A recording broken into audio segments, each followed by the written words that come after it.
Morning champions. आज वो दिन आ गया जब आप एग्जाम देने वाले हैं। सबसे पहले हमारे साथ आप मुस्कुराइए, क्योंकि आप एक बहुत बड़े एग्जाम में शामिल होने वाले हैं। आपने फॉर्म बहुत अच्छे से भरा, आपका सब कुछ ठीक है और आप इस एग्जाम में आज बैठने वाले हैं। पुरानी कहानी जो भी हुई उसको छोड़ दीजिए। कुछ घंटों के बाद आप एग्जामिनेशन हॉल में होंगे, जहां सिर्फ आप होंगे, आपके साथ क्वेश्चन पेपर होगा और जो भी इतने समय में आपने किया वो एक्सपीरियंस होगा विथ नॉलेज, और उसका आप वहां पे यूज करने वाले हैं और उस क्वेश्चन पेपर से मैक्सिमम क्वेश्चन सही करने वाले हैं। तो उसके लिए सबसे पहले रिलैक्स होना जरूरी है। तो हमारे साथ थोड़ा सा रिलैक्स हो जाइए, थोड़ा सा रिलैक्स हो जाइए। थोड़ा गर्दन इधर घुमाओ, थोड़ा इधर घुमाओ और देखो आसपास क्या चल रहा है। कुछ लोग बैठ के पढ़ रहे होंगे, थोड़ा सा मजे लीजिए पहले, फिर बात करेंगे आपके परेशानियों पे।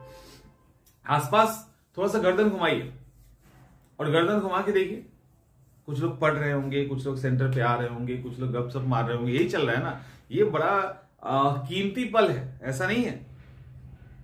और ये आप तब मिस करोगे जब आपका एग्जाम निकल जाएगा। जैसे आप क्वालिफाई कर जाएंगे ना, ये सारी चीजें मिस करेंगे। मैं आज भी नहीं करता हूं, मुझे भी लगता है कि काश फिर से एग्जाम देता मैं, तो नहीं हो पाएगा। फिर बाद में आप जैसे आप क्वालिफाई किए, ये सारी जो खूबसूरती है लाइफ की वो चली जाएगी। कई बार स्ट्रेस में भी बहुत प्यारा सा चीज होता है जो हम नहीं देख पाते हैं। वो जब आप बाहर निकलोगे तब आप मिस करोगे। सेंटर के बाहर बैठना, उस स्ट्रेस में चीजों को पलट पलट के याद करना, ऐसी कई सारी चीजें आपके आसपास हो रही होगी। तो थोड़ा सा देखिए, रिलैक्स होइए और आप ये भी देखो ना कि उसी के बीच का एक आप पार्ट हो, उसी के बीच का एक पार्ट हो आप भी। तो एक वहां पे सब लोग अपने अपने हिसाब से परफॉर्मेंस करने वाले हैं, उसी में से आप एक हैं। और 2 घंटे बाद सब लोग हॉल में होंगे। जो उनको छोड़ने आए हैं वो बाहर इंतजार कर रहे होंगे, एक उम्मीद लिए हुए, एक सपने लिए हुए। अंदर वो प्रेशर अंदर वाले कैंडिडेट पे होगा कि बाहर तो कोई वेट कर रहा है। यहां अगर कट ऑफ हमने क्रॉस नहीं किया तो बेचारे इतने दूर से लेके आए हैं। वो पेरेंट्स हो सकते हैं, दोस्त हो सकता है, कोई भी हो सकता है। तो कई सारी चीजों का ताना बाना का जो ये टोटल एटमोस्फेयर है, इसको लिटरली आप जब क्वालिफाई कर जाएंगे तो मिस करेंगे। ऐसा होता है। तो पहले थोड़ा सा रिलैक्स कीजिए, थोड़ा सा चारों तरफ देखिए। अब आते हैं टॉपिक पे। और एकदम गंभीर ज्यादा नहीं होना है, जितना होना था उतना आपने हो लिया। एकदम लाइट मूड में रहिए जितना हो सकता है, ठीक है। लाइट मूड में रहने का मतलब ये नहीं कि मूवी देखने लगो अभी, या मतलब बहुत ही बियॉन्ड बातें करने लगे, ऐसा नहीं करना है। बट थोड़ा सा जितना पॉसिबल है जिसके हिसाब से, वो थोड़ा सा रहिए। अब सवाल है, यहाँ पे कुछ सवाल है हमारे पास जो आप ही लोग का है और पिछले कुछ समय से जो कॉल्स आ रहे हैं उसके अकॉर्डिंग। और ये ऐसा नहीं है कि ये कोई नया सवाल है। अच्छा, मैं इस मूड में इसलिए आप समझा रहा हूं या ये वीडियो लेक्चर रिकॉर्ड कर रहा हूं, ये आज का ही है। किसी ने कहा कि सर आप ना इस तरह के एक वीडियो को अपलोड कर दीजिए। मैंने सोचा कल करते हैं, एक दिन पहले कर देते हैं। फिर लगा नहीं, आज के माहौल में ही इसकी बात करते हैं तो ज्यादा अच्छा होगा। मैं भी उस फीलिंग्स के साथ ही आपसे बात कर पाऊंगा, क्योंकि कुछ समय बाद आप एग्जाम हॉल में बैठे होंगे। अब सवाल क्या है? सवाल जो कुछ दिनों से आ रहा है, और ये हर साल आता है, ऐसा नहीं कि कुछ नया है, बट हर साल आता है। पहला, डर लग रहा है, क्या करें, याद नहीं आ रहा है, एग्जाम हॉल में क्या करेंगे, क्वेश्चन अटेम्प्ट कैसे करें, तुक्का कैसे लगाए, या लगाए या नहीं, या नहीं होगा तो, ये भी एक बड़ा यक्ष प्रश्न है, नहीं होगा तो क्या। पहला सवाल है, डर लग रहा है ना। देखो, जिसको डर लग रहा है तो डरने की जरूरत नहीं है, आपको खुश होने की जरूरत है कि डर लगता है। ऐसा कोई भी नहीं है जिसको डर नहीं लगता। और डर 2 ही लोगों को नहीं लग सकता। पहला, या तो वो रियली में 100% कॉन्फिडेंस में है कि एग्जाम तो हम निकाल रहे, एग्जाम निकालना हमारा बच्चों का खेल है, प्रीलिम्स निकाला बच्चों का खेल है, तो ठीक है, तब उनको नहीं लग रहा है तो ठीक है। अदरवाइज दूसरी कैटेगरी में जो है, जो नहीं लग रहा है, यानी वो पूरी तरह से लापरवाह है और एग्जाम के बाहर आने वाले हैं, ये स्थिति है। तो जो 100% कॉन्फिडेंट है, यहां पे 2 बच्चे हैं ना जो 100% कॉन्फिडेंस के साथ हैं और एक्चुअल में उनके पास नॉलेज का वो बेस है, तो बहुत अच्छी बात है। इसके बाद जो रेस्ट बच्चे बचते हैं, वो उनको डर लगता है क्योंकि वो रियल फाइटर हैं, वही फाइट करेंगे, वही कंपटीशन के अंदर रहेंगे और इसके अलावा जो कैटेगरी है जिनको डर नहीं लगता, तो वो आपको डराने के लिए वहां बैठे हैं। वो वैसे लोग क्या होगा मतलब मालूम है, एग्जामिनेशन हॉल में जब आप जाओगे ना, तेजी से ओएमआर रंग रहे होंगे एकदम से, और आप देख के प्रेशर में आ जाएंगे। तो वो बस उसी के लिए गए हैं कि एग्जाम में अपीयर हो जाना है, अब फॉर्म भर दिया है, घर का प्रेशर है, अपीयर होना है, कोई खास मतलब नहीं है। तो ऐसे स्टूडेंट्स बहुत मिलेंगे जो प्रेशर क्रिएट करेंगे, या ऐसे स्टूडेंट वहां पे होंगे जो आराम से हंसी मजाक कर रहे होंगे आसपास में, तो आपको भी लगे अरे यार कितना पढ़ लिया कि हंसी मजाक कितना कर रहा है। बट ऐसे स्टूडेंट से घबराना नहीं है, ये जस्ट भीड़ का एक हिस्सा है जिसके कारण आप डिस्टर्ब शायद हो रहे हैं, तो वो आप नहीं होइए। तो आपको डर लग रहा है, ये एक सकारात्मक साइन है कि आपने रियली स्ट्रगल किया है इस एग्जामिनेशन के लिए, और रियली में प्रिपरेशन किया है इस एग्जामिनेशन के लिए। और अगर आप प्रिपरेशन करते हैं इस तरह से तो डरना वाजिब है। तो डर लगना एक पॉजिटिव साइन है, तो रिलैक्स हो जाओ क्योंकि आप डर रहे हैं, है ना। इसके बाद दूसरा है याद नहीं आ रहा है। अभी इतना प्रेशर होगा और आसपास के माहौल से भी इतना प्रेशर बन जाता है। इसके अलावा कई सारी बातें आ रही होंगी, नहीं होगा तो, किसी के साथ आए तो, एग्जाम का पेपर मुश्किल आया तो, इतना बड़ा मौका हाथ से छूट गया तो, ऐसी कई सारी तो यानी ऐसी कई सारी नेगेटिव थॉट्स आता है, जिसके कारण हम इतने तनाव में आ जाते हैं कि याद हमें चीजें नहीं रहती है। इसका मतलब बिल्कुल नहीं है। जैसे आप एग्जामिनेशन हॉल में जाएंगे ना, अभी जिस माहौल में है वो बिल्कुल बदल जाएगा। यहां का माहौल अलग हो जाएगा और वहां का अलग हो जाएगा। एग्जामिनेशन हॉल में जाएंगे तो कई सारी चीजें आराम साइड हो जाएगी। अब वहां पे आप और क्वेश्चन पेपर, तो यहां जो सवाल है कि याद नहीं आ रहा, जैसे क्वेश्चन सामने आएगा, ऑप्शन सामने आएंगे, आपने अगर पढ़ रखा है तो आपको याद आएगा। अभी सिर्फ तनाव है जिसके कारण याद नहीं आ रहा। एक और है यहां पे, यहीं पे कर लेते हैं सिलिम स्टेक, याद रहेगा मुझे। तो तनाव के कारण याद नहीं आ रहा। तनाव जितना कम तनाव लोगे आप, उतना अच्छे से वहां परफॉर्म करेंगे। तो स्ट्रेस ज्यादा नहीं लेना तो है ही है, क्योंकि आप रियल फाइटर है तो स्ट्रेस तो होगा, लेकिन इतना ही लेना है जिससे बहुत ज्यादा सेहत पे असर ना पड़े। अब पता चला स्ट्रेस ही इतना ले लिया कि एग्जाम खराब कर लिए, तो ये नौबत नहीं आनी चाहिए। इसके बाद एग्जाम हॉल में क्या करें, देखिए एग्जाम हॉल स्ट्रैटेजी मायने रखता है। आप जहां भी बैठे हो ना, इससे अलग माहौल जब आप पढ़ रहे थे रूम के अंदर या कोचिंग के अंदर या कहीं पर भी, वो माहौल अलग था। तो जहां पढ़ रहे थे वहां का माहौल, और वहां पे आपने मॉक लगाया, कुछ लगाया, उसका माहौल, अभी जहां बैठे और उसके आसपास स्टूडेंट्स हैं वो माहौल, और एग्जामिनेशन हॉल का माहौल सब अलग होता है ना। तो हर एक जगह का एक इंपैक्ट होता है, हर एक जगह का एक प्रभाव होता है, और वो आपके ऊपर इंपैक्ट डालेगा ही। तो एग्जाम हॉल का जो इंपैक्ट है वो आप पे नहीं पड़ेगा ऐसा नहीं होगा, उस इंपैक्ट से आप गुजरेंगे। होता यह है कि लोग जब, कोई भी स्टूडेंट जब कई बार एग्जामिनेशन दे देते हैं तो उस इंपैक्ट को झेलने की उनको आदत हो जाती है। यदि आप फर्स्ट टाइमर हैं या क्वेश्चन पेपर हार्ड आ गया या कई सारी चीजें हुई, तो वही जो एग्जामिनेशन हॉल है ना, वो आपके सिर पे चढ़ेगा। वहां कई सारी एक्टिविटीज होंगी, वो भी आपके ऊपर प्रेशर क्रिएट करेगा। लाइक अभी एक एग्जांपल दिया, कोई हो सकता है गर्दन झुका के एकदम रंगे जा रहा है, पढ़ रहा है रंग रहा है, वो भी प्रेशर क्रिएट करेगा। अरे कोई थोड़ी लगेगा 1 घंटे के बाद रंग के बैठ गया, लगे अच्छा इसने 1 घंटे में ही पेपर बना ली, हम तो अभी पढ़ ही रहे हैं, वो भी प्रेशर क्रिएट करेगा। किसी के आपके कभी हो गया क्या, कभी आप इधर उधर पलट के देखोगे अरे कोई कुछ स्टूडेंट तो बैठा हुआ है चुपचाप, उसको कुछ समझ नहीं आ रहा, वो भी प्रेशर क्रिएट करेगा। और इसके अलावा कई सारी किंतु परंतु आपके दिमाग में आएगा, थॉट्स आपके दिमाग में आएंगे, कई ऐसी चीजें आपके दिमाग में आएंगी जो आपको परेशान करेगा। तो वो सारी चीजें एग्जामिनेशन हॉल के अंदर होगा। उसके कारण एग्जाम हॉल में आपको पहले से प्रिपेयर होके जाना है। ये सारी निगेटिविटीज हमको पे इंपैक्ट डालेगा। जब ये पता होता है तो हम उससे लड़ लेते हैं, जब पता ही नहीं है तो लड़ेंगे कैसे। कई बार ऐसा देखा कि एंजाइटी इतनी अधिक हो जाती है कि वॉमिट करने लगते हैं लोग, उसी बीच में पेट खराब हो जाता है। ऐसी भी कई स्थिति देखी गई है। सक्सेसफुल स्टूडेंट जो ऑलरेडी आईएएस आईपीएस और एसडीएम बने हैं, उनके साथ ये होता है। तो ये बड़ा ही कॉमन सा सिम्टम है जो आप फेस करोगे, लेकिन आपको अगर पता है तो ये चीजें कम हो जाती है। तो एग्जामिनेशन हॉल के अंदर जैसे ही जाना है, आपको पता है ये अलग है, तो आप उसको बड़ा ही फ्रेंडली माहौल में देखिए कि दोस्त लोग बैठे हैं, आराम से एग्जाम देना है, एकदम रिलैक्स होकर आराम से एग्जाम देना है। अच्छे से ओएमआर आपके सामने आए, अच्छे से पहले ओएमआर की सारी इंफॉर्मेशन को सही कर लीजिए।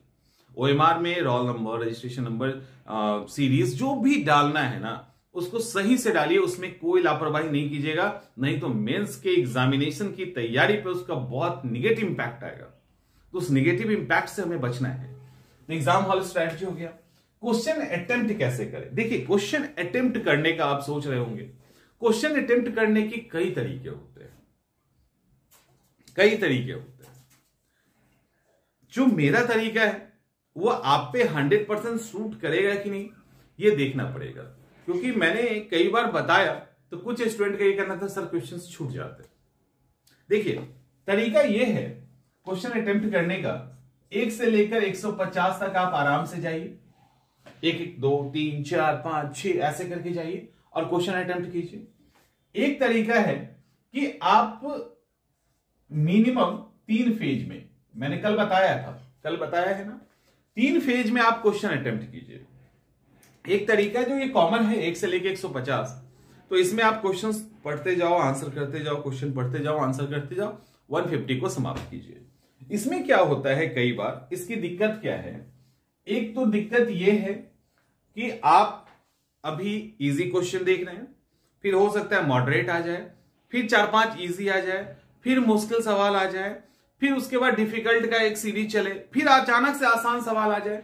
तो आपका जो दिमाग है ना, दिमाग के ऊपर जो प्रेशर पड़ता है वो अलग अलग फ्रीक्वेंसी में पड़ता है। उसका जो दबाव है वो अलग आ जाता है। जैसे अभी आसान सवाल बना रहे हो, अचानक डिफिकल्ट आ जाएगा तो आपके दिमाग के मोड को चेंज करना होगा, उसके दबाव को चेंज करना होगा, फिर नीचे आ जाए, फिर आसान आ जाए, फिर मॉडरेट आ जाए। लाइक गाड़ी चलाते हैं और अचानक से तुरंत गियर चेंज करना पड़े तो इंजन प्रेशर पड़ेगा ना, स्पीड प्रेशर पड़ेगा, वो सारा असर आपको 1 से लेकर 150 क्वेश्चंस पे अगर आप जा रहे हैं तो वो पड़ता है। और इसी में गड़बड़ी होने के चांसेस हैं। जैसे अब अचानक से आप डिफिकल्ट सवाल सॉल्व कर रहे हो, आसान सवाल आ गया, वो डिफिकल्ट मोड में दिमाग है, वो सारे कैलकुलेशन को डाल देगा किस पे, इजी क्वेश्चंस पे। जैसे इजी पे डालेगा वहां एक्स्ट्रा दिमाग लग जाएगा, और एक्स्ट्रा दिमाग लग के वो सही ऑप्शन को छोड़ के गलत ऑप्शन चूज कर लेगा। और ऐसा कई बार होता है, और लगभग हर बार होता है, कई बार नहीं, हर बार होता है। उसी तरह से आप आसान सवाल में जा रहे हो, अचानक डिफिकल्ट आ जाएगा, अब वहां से गियर शिफ्ट करके डिफिकल्ट में जाना वो टाइम टेकिंग होता है। वहां पे फिर आपका दिमाग इरिटेट होने लगेगा, कितना आसान सवाल बना रहे थे, वहां इरिटेट होगा। तो उस चक्कर में कई बार क्या होता है, सीरीज गलत हो जाता है। जब ओएमआर को कलर करते हो ना, वो सीरीज गलत हो जाता है। दूसरा, यहां पे आसान सवाल गलत होने की संभावना बढ़ जाती है, आसान सवाल छूट जाने का संभावना बढ़ता है, क्योंकि ये देखा गया है, कई बार ऐसा देखा गया है। अब मान लो कोई स्टूडेंट 130 तक पहुंच पाया, 20 क्वेश्चन पहुंच ही नहीं पाया। अब जब वो बाहर निकलेगा ना तो लगे अरे इस 20 क्वेश्चन में ऐसे 7 क्वेश्चन थे जो एकदम इजी था, छूट गया ना। तो ऐसा होता है, ठीक है, ऐसा होता है। इसके लिए एक सजेशन है, यदि आपकी क्वेश्चन पढ़ने की स्पीड अच्छी है, क्योंकि मैं ये वर्ड मेंशन नहीं करता था कई बार, लेकिन ये मैं बता देता था कि आपको तेजी से पढ़ना होगा। यदि आपकी स्पीड अच्छी है और आसानी से आप इसको मतलब क्वेश्चंस को एकदम सेव करना चाहते हैं, तो बेस्ट तरीका हम आपको बता रहे हैं कि कैसे एग्जामिनेशन आपका सेफ हो जाएगा। बेस्ट तरीका है कि आप अपने पेपर को कम से कम 3 पार्ट में, मैं तो 4 में अटेम्प्ट करता था, कम से कम 3 पार्ट में आप अटेम्प्ट करें। पहला जो होगा जिसमें आप 100% श्योर हैं, आसान सवाल जिसमें गलत होने की संभावना ही नहीं है, 1 से लेके 150 तक फटाफट पेज पलटो। अच्छा ये सही है, टिक, सही है, टिक, सही है, टिक, समझ में आ रहा है, जिसमें कोई डाउट ही नहीं है, आपको कोई संदेह नहीं है। अगर ऐसा है तो उसको आप हिट कर लीजिए, क्लियर, उसको सीधा हिट कीजिए, उसमें सोचने की जरूरत ही नहीं है। और उसके बाद सेकेंड में आप इसी हिट करने के दौरान कहीं कहीं ऐसे जगह अटक जाते होंगे जहां दिमाग लगाने की जरूरत है, थोड़ी सी दिमाग, 2 क्वेश्चन में फंस गए। तो जिसमें आपने 2 क्वेश्चन में आप फंसे, देखो अगर 2 ऑप्शंस में आप फंस रहे हो तो अब सेकेंड राउंड में इसको समाप्त करो। दो ऑप्शन में अगर आप फंस रहे हैं तो उसमें भी मोस्टली ऐसे सवाल होते हैं जिसको आप निकाल लोगे सही सही। जब ऐसा कुछ भी हो ना तो ये लगभग अगर 50 क्वेश्चन यहां पे निकल जा रहा है, 50 क्वेश्चंस भी निकल रहे हैं, उससे ज्यादा निकलता है बट मान लेते हैं 50 क्वेश्चंस ही निकल रहे हैं। अब आपके पास टोटल 100 सवाल एक्स्ट्रा बच रहा है। मैं ये तब कह रहा हूं जब यहां पे ज्यादा सवाल आता है, निकल जाता है, तब भी। अब 100 सवाल है, 50 आपको अब पता चल गया कि हमने 100% सही कर लिया। आपने अब सोचो, आप कैलकुलेट करके आप उन क्वेश्चंस को सॉल्व किए हो जो आपको आ रहा है, कंफर्म है कि 50-60 ऐसे क्वेश्चन सही कर लिए। अब आपका कॉन्फिडेंस लेवल वहीं पे बूस्ट हो जाएगा कि जब हम इतना सही कर लिए तो 100 क्वेश्चन में 30 क्वेश्चन 40 क्वेश्चन नहीं निकालेंगे, और या 100 में 50 क्वेश्चन नहीं निकालेंगे। समझ में आ रहा है? और अभी गेम खत्म नहीं हुआ क्वेश्चन पेपर का। ये तो जस्ट ऐसे सवाल थे जिसको अभी आपने सॉल्व किया है, लेकिन अभी यहां पे बहुत सारा ऐसा सवाल है जिसपे अभी आपने स्ट्रेस लिया ही नहीं। ये तो विदाउट स्ट्रेस का सवाल है। ये तो बस आपने फटाफट ऐसा कर लिया कि कहीं क्वेश्चन आसान छूट ना जाए। अब थोड़ा स्ट्रेस पे आपका और सवाल बनना है, ऐसा नहीं कि और नहीं बनेगा। तो वहां पे थर्ड अटेम्प्ट में आप बनाइए।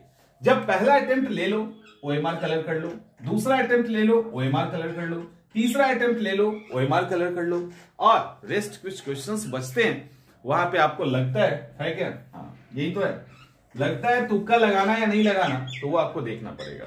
देखिए, तुक्का लगाने को लेकर ज्यादा परेशान नहीं होना है। तुक्का लगाने को लेकर बहुत सारी स्ट्रेटजी है और लिटरली वो काम करता है। हमने भी तो अपलोड करवाया है ना, हाँ, हम अपने चैनल पे भी आया है स्ट्रेटजी। तो वो कई सारे स्ट्रेटजी हैं जो तुक्का लगाने को लेकर है और वो काम करता है, एक्चुअली में वो काम करता है। ठीक है, देखो, लेकिन फिर भी मैंने यहां पे एक टर्म एंड कंडीशन डाला ना कि यदि आपकी स्पीड अच्छी है तब इस फॉर्मूला पे जाए, स्पीड कम है तब अपने हिसाब से देख ले। अब तुक्का लगाए कि नहीं, एक बड़ा सवाल है। देखो, होता क्या है कि ये खास करके यूपीएससी और पीसीएस जैसे एग्जामिनेशन में ओवरऑल हर कैटेगरी में ही ये काम करता है, लेकिन सिविल के एग्जाम में माना जाता है कि बिना तुक्का के एग्जाम नहीं निकलता है। रिस्क आपको लेना है। उसमें एक वर्ड यूज किया जाता है, दैट इज कैलकुलेटिव रिस्क। उसको कहते हैं कैलकुलेटिव रिस्क लेना। कैलकुलेटिव रिस्क का क्या मतलब होता है? कैलकुलेटिव रिस्क का मतलब होता है कि आप पूरे सोच समझ के रिस्क ले रहे हैं कि अब आपको रिस्क लेना चाहिए कि नहीं, कितने सवालों पर रिस्क लेना चाहिए, कैसे रिस्क लेंगे, और सवाल का नेचर क्या है, उसके अकॉर्डिंग अलग अलग टिप्स एंड ट्रिक्स का यूज करके रिस्क लेंगे। कहते हैं ना, तर्कस के अंदर जितने भी तीर हैं सब निकाल देनी है, यानी जितने भी तरीके हैं सब निकाल देना है। वो एलिमिनेशन प्रोसेस हो, इसके अलावा जो ऑप्शंस हैं उसके अकॉर्डिंग आंसर निकालना हो, या रैंडम हमें तुक्का लगाना हो, ऐसे कई तरीके हैं। अब देखो, तुक्का कौन लगाएगा? एक तो तुक्का ऑलमोस्ट सभी लगाते हैं। विदाउट तुक्का उस कट ऑफ को क्रॉस करना एग्जामिनेशन हॉल में बैठ के संभव नहीं है। हमारे ऐसे कई दोस्त भी रहे हैं और कई अभी भी स्टूडेंट हैं जो बड़े डरपोक टाइप के हैं। ठीक है, बहुत डरपोक टाइप के, मतलब कुछ स्टूडेंट ऐसे, कुछ दोस्त ऐसे हैं जो ऑलरेडी बहुत एक्सीलेंट हैं पढ़ाने में, टीचिंग में एक्सीलेंट हैं, सब्जेक्ट पे उनका कमाल का पकड़ है। मतलब अभी बैठ के कहोगे कि उनको सारा सब्जेक्ट उनका जो भी है आप पढ़ा दीजिए तो वैसे ही पढ़ा देंगे, इस लेवल पे कमांड है। लेकिन प्रीलिम्स कभी निकला ही नहीं। कारण क्या था? डरते थे अटेम्प्ट लेने से। अटेम्प्ट लेने से अगर आप डरेंगे तो एग्जाम में प्रीलिम्स क्वालिफाई करना मुश्किल है। अब जब निगेटिव मार्किंग हो जाता है, जब निगेटिव नहीं होता है तो अल्हर की तरह अटेम्प्ट लेते हैं, निगेटिव हो जाता है तो इतना डर जाते हैं कि जितना अटेम्प्ट लेना चाहिए उतना ही नहीं लेते। अब जैसे अभी का पेपर, हम मिनिमम ये मान के चलेंगे ना, हम ये अभी मान लें कि 60 जाएगा कट ऑफ, 70 जाएगा या कुछ जाएगा, ये सही नहीं है। मिनिमम हम कैटेगरी के अंदर वुमेन की भी बात करें तो हम मिनिमम कट ऑफ जो मान के चलेंगे, मिनिमम वो कम से कम 80 होगा, उससे कम मुझे नहीं लगता कि मान के चलना चाहिए, राइट। अब 80 कट ऑफ है और एग्जाम हॉल में बैठ के आप ये तय नहीं कर सकते कि मेरा 80 का 80 सही हो गया है, तो अब हम रिस्क नहीं लेंगे। तो कट ऑफ अगर 80 जा रहा है और एग्जाम हॉल में बैठ के आप खुद को कैलकुलेट कर रहे हैं यही कैलकुलेशन में गड़बड़ हो जाता है, और वो हर बार करता था। मेरे दोस्त जो थे कुछ मित्र, वो हर बार करते थे। वो आके, हाँ चंद्र भाई ऐसा ऐसा हो गया, ये लेवल काफी टफ था, तो इससे ऊपर तो कट ऑफ जाएगा नहीं। मैंने उतना सही करके, और जितना सही करके आते थे ना, वो लगभग सही रहता था 4-5 के अलावा, 4-5 क्वेश्चन नीचे आता था उसके अलावा, लेकिन एक्चुअली में वो कट ऑफ ही नहीं था, क्योंकि वो उसके ऊपर अटेम्प्ट ले ही नहीं सकते थे, उसके ऊपर उनको रिस्क लेना था। उतना तक उनको आता था। अब सोचिए कितना ज्यादा आता होगा कि कट ऑफ से 2-4 नंबर पे छूट जाते थे हर बार।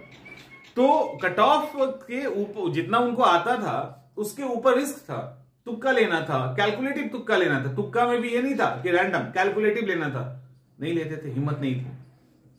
तो यहां पे एक चीज देखिए, ये अगर आपका कट ऑफ है ना, तो आप ये तय करना आपके लिए बड़ा मुश्किल है कि आप 80 तक पहुंच गए, तो यहां कट ऑफ है, तो आप कम से कम खुद को इस लेवल पे पहुंचाइए।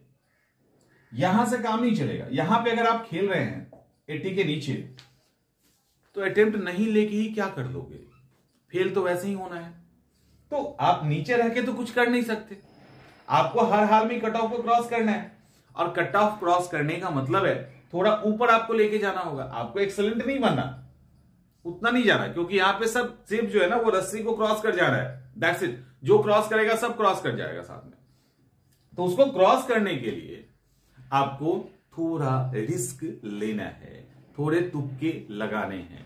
रूम में बैठ के, एग्जामिनेशन हॉल में बैठ के आप ये एग्जैक्ट नहीं कह सकते कि इतना मेरा सही है, क्योंकि जब बाहर आओगे तो लगेगा अच्छा ये छूट गया, वो छूट गया, टाइप की चीजें होंगी। तो उससे बचने के लिए आप थोड़ा सा कैलकुलेटिव रिस्क लीजिए, क्योंकि आप गेम के तो वैसे ही बाहर हो रहे हैं अगर नहीं लेंगे तो उस हिसाब से आपको रिस्क लेना चाहिए। एकदम से रैंडम सवाल जो होता है, ये थोड़ा रिस्की होता है। देखिए जैसे मेरे जैसे स्टूडेंट होते हैं अगर होंगे, तो वो पूरा रिस्क ले लेगा, 150 को 150 ले लेगा, और गारंटी है कि निगेटिव में नहीं आएंगे वो। जैसे मान लो कि 20 क्वेश्चन हमारा 20 क्वेश्चन बनता है लास्ट में, ऐसे जो हमको नहीं आता, 20 क्वेश्चन है हमें नहीं आता, बिल्कुल नहीं आता ही नहीं, हमने सुना ही नहीं है। लेकिन अगर सही तरीके से इस पे भी तुक्का खेला जाए, तो 20 क्वेश्चन का 20 अगर गलत हो गया तब क्या होगा, सोचो। आपके कितने सारे सही सवाल गलत हो जाएंगे। यही डर होता है ना तुक्का नहीं लेने पे। लेकिन अगर यहां पे सही से आप हैंडल कर लो, और 7-8 क्वेश्चंस भी आपका सही निकल जाता है, तब भी आप 20 क्वेश्चन के कारण आपका सही क्वेश्चन तो गलत नहीं हुआ, और इतने क्वेश्चन निकल जाते हैं, इतने निकल जाते हैं, ठीक है, इतना निकल जाता है, राइट। अगर ठीक से कैलकुलेट करोगे तो निकल जाएगा। और इतना निकलने का मतलब है कि कट कुटा के अपने में ही ये काम खत्म हो गया, और कुछ एक्स्ट्रा नंबर भी आपको मिल गए। तो ये फायदा होता है तुक्का लगाने का। तो एक तो ये हो गया, तो थोड़ा सा रिस्क लेना है तुक्का लगाने का, ये नहीं कि बैठे बैठे बाहर आ जाइएगा। और एक पहले देख लेते सिली मिस्टेक। क्यों होता है सिली मिस्टेक? पहला, बहुत ज्यादा डर लगने लगता है, बहुत ज्यादा प्रेशर के कारण हमें चीजें याद नहीं होती है। एग्जाम हॉल स्ट्रेटजी पे हम काम करके नहीं जाते, ओएमआर को सही तरीके से हम ओएमआर पे सही तरीके से काम नहीं करते, क्वेश्चन अटेम्प्ट करना हमें ठीक से नहीं आता। ऐसी कई सारी चीजें हैं जिसके कारण सिली मिस्टेक होता है। हमने इसकी बात नहीं की, क्योंकि इसके कारण सिली मिस्टेक नहीं होता। अगर आप बाहर आके बोले अरे हमने इस पे रिस्क लिया था, क्वेश्चन गलत हो गया, उसको सिली मिस्टेक नहीं कहते। सिली मिस्टेक का मतलब यह होता है कि 100% हमें वो क्वेश्चन याद था और तब गलती हो गई, और गलत होने के पीछे कारण होता है तनाव। फैक्ट याद नहीं आया, वहां कुछ और याद आ गया, बाहर निकल के आए अरे ये वाला था, हमको यहां याद ही नहीं आ रहा था, ऐसा होता है। इसके अलावा एक और है सिली मिस्टेक में, ओएमआर, ठीक है। दूसरा, डर लग रहा है, इतना डर लग रहा है कि इतने प्रेशर में आ गए कि अनाप शनाप कुछ भी करके चले आए। डर के कारण ओएमआर कलर जो है ना, उसका सीरीज खराब कर दिया आपने, गलत ओएमआर के अंदर ऑप्शन रंग दिया आपने, अब पूरा सीरीज खराब हो गया, या 10-15 अलग गलत रंग दिया, कहानी खत्म हो गई। तो वो भी है, क्वेश्चंस ठीक से नहीं पढ़ने के कारण सिली मिस्टेक होता है। जब क्वेश्चन पढ़ो ना, नहीं कहां लगा है, नहीं लगा, उसको अंडरलाइन कीजिए, ऑप्शन के अंदर भी अंडरलाइन कीजिए, ही वर्ड जिसको इंग्लिश में ओनली कहेंगे उसको डालिए, कहां पे इज लगा है, कहां आर लगा है, कहां है, कहां है। ऐसी कई सारी चीजों पर ध्यान देना है, यानी क्वेश्चंस आपको बहुत अच्छे से पढ़ना है, सवाल अच्छे से पढ़ लो, ठीक है। सिली मिस्टेक मैंने कहां बोला, कहां होता है, जो क्वेश्चन आपको याद है, जैसे ही आसान सवाल आता है एकदम लॉलीपॉप टाइप, वहां हम इतने एक्साइटेड हो जाते हैं कि ओवर कॉन्फिडेंस में जाके गलत कलर कर देते हैं या गलत आंसर चूज कर लेते हैं। तो जब आसान सवाल आए गंभीर हो जाइए, थोड़ा सा रोकिए अपने आप को और बड़े ही उतनी ही गंभीरता के साथ उसको ये नहीं सोचना है कि हल्का सवाल है, क्योंकि आपको वो सवाल सही करना है। एक सवाल सिली मिस्टेक के कारण गलत होने पे आप लाखों स्टूडेंट के पीछे आ सकते हैं, क्योंकि वो गलत नहीं करेगा। नॉन कॉपरेशन कब हुआ? 1920। आप गलती से 22 से 21 मार दो, फिर क्या होगा? एक ही बार सबसे पीछे ऑलमोस्ट। वो फिर गलती कहीं करेगा तब आपकी गुंजाइश होगी आगे जाने की। तो इन सारी चीजों से आपको बचना है। तो सिली मिस्टेक का एक सबसे अच्छा तरीका है, बहुत प्यार से, आराम से, आसान सवालों को भी पढ़िए और उतनी ही गंभीरता से ओएमआर को कलर कर लीजिए। एक भी सिली मिस्टेक नहीं होगा। और अभी समय है ना, वादा करके जाओ, अच्छे से सवाल पढ़ोगे, नहीं पे, ओनली पे, इन सब चीजों पे अंडरलाइन करेंगे, केवल वर्ड रहता है, ठीक है, और ही मतलब ऑल्सो रहता है। तो ऐसे करके अलग अलग शब्दों पे आपको देखनी है, वो शब्द आंसर को बदल देता है। तो जैसे इस तरह के शब्द आए, आप उस पर काम अच्छे से कर लीजिए, ठीक है। इसके बाद अगला है नहीं होगा तो। नहीं होगा तो क्या होगा? नहीं होगा तो क्या होगा? भूखे मरोगे, हाथ पैर कट जाएंगे। एग्जामिनेशन हॉल में आप जा रहे हैं और सोचे नहीं होगा, नहीं होगा तो नहीं होगा। नहीं होगा तो क्या होगा? आपको क्या लगता है कि एसडीएम डीवाईएसपी बन के ही जीवन चलेगा? इतना लोड लाइफ में लेके क्या करना है? और क्या लगता है सिर्फ वही बन जाएंगे तभी खुश रहेंगे? ऐसा कुछ नहीं होता है, ठीक है, ऐसा कुछ नहीं होता है। तो ये एक जस्ट एग्जाम है, इसको एक एग्जाम के रूप में लीजिए। ये आपका प्रोफेशन होगा आगे जाके। आप मतलब जब आईएएस तो अभी नहीं बनोगे इसमें, जब एसडीएम बनेंगे, डीवाईएसपी बनेंगे, जब भी आप ये बनेंगे तो एक नौकरी आप कर रहे होंगे जिसका एक बड़ा इंपैक्ट होगा, वो अलग अलग तरीके से आपको दिखेगा। उसके अलावा और कुछ नहीं है। आपके आगे भी हमेशा कुछ लोग होंगे, आपके पीछे भी हमेशा कुछ लोग होंगे। जैसे आज आप यहां पे हैं, आप अभी जहां हैं वहां पर भी पीछे बहुत सारे लोग होंगे ना, जिसको सही से भाड़ा नहीं उनके पास होगा, सही से एग्जामिनेशन फॉर्म की तैयारी करने के पैसे नहीं होंगे, और जिस तरह से मतलब बहुत सारी चीजें हैं जो उनके पास नहीं होगी, आपके पास हो सकती है। और आपके पास अभी बहुत सारी ऐसी चीजें नहीं होंगी जो औरों के पास हो सकती है। ये सिलसिला लाइफ में चलता रहता है। ये ऐसा नहीं है कि ये समाप्त हो जाता है। तो ये एक ऐसा सिलसिला है जो कंटिन्यू रहता है। आपके एसडीएम बनने के बाद भी ये समाप्त नहीं होता। तो डर किस बात का? नहीं होगा तो देखा जाएगा। अब जब तक अभी लड़ने का उम्र है और जब तक हम अटेम्प्ट ले सकते हैं, तब तक हम डरेंगे नहीं, हम लड़ेंगे और इस एग्जाम को निकालेंगे और एग्जाम निकलेगा। तो आराम से जाइए, अच्छे से ये सारी चीजों को दिमाग के अंदर आधे घंटे में प्रोसेस कीजिए।